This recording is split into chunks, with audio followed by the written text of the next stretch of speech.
Bonjour chers professeurs et chers élèves, j'espère que vous êtes en bonne santé et que vous allez bien.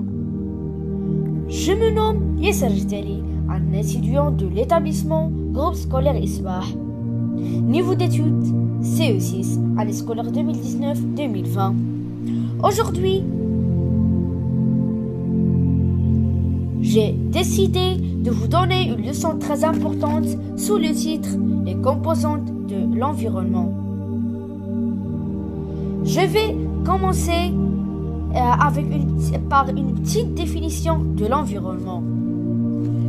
L'environnement, c'est l'espace qui nous entoure, c'est-à-dire un milieu de vie avec les êtres vivants qui se trouvent. Ces milieux de vie peuvent être variés. Une forêt, une pelouse, un vieux mur. Les êtres vivants qui vivent dans ces milieux sont les animaux, les végétaux, les champignons et sans oublier les protistes et les bactéries.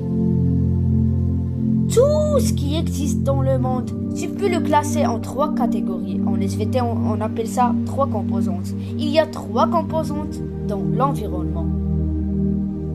Le vivant sont les animaux et les végétaux, bactéries et champignons. Le non-vivant sont les roches, l'eau, l'air. Et la 3e composante, on dit que c'est ce qui est construit par l'homme.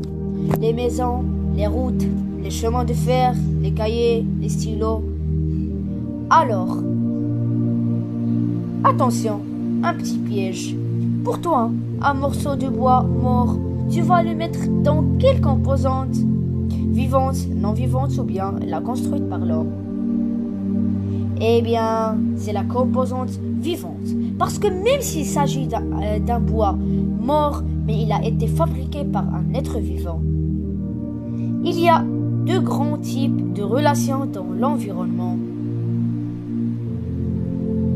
Le premier type des relations qui existent dans l'environnement sont les relations qui vont s'établir un ou plusieurs êtres vivants. Dans cette catégorie, tu vas trouver par exemple des relations alimentaires. Le lion va manger la gazelle. Un escargot qui va dévorer une salade. Tu vas trouver aussi des relations de reproduction, une tortue et d'autres femelles.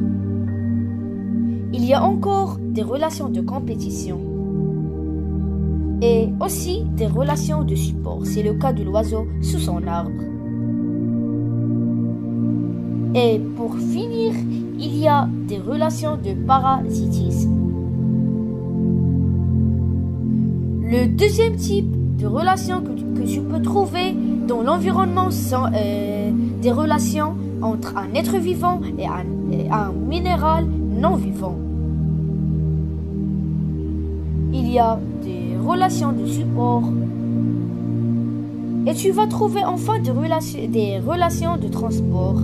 Un homme qui transporte par exemple de l'eau. Finalement, j'espère que vous avez apprécié cette vidéo.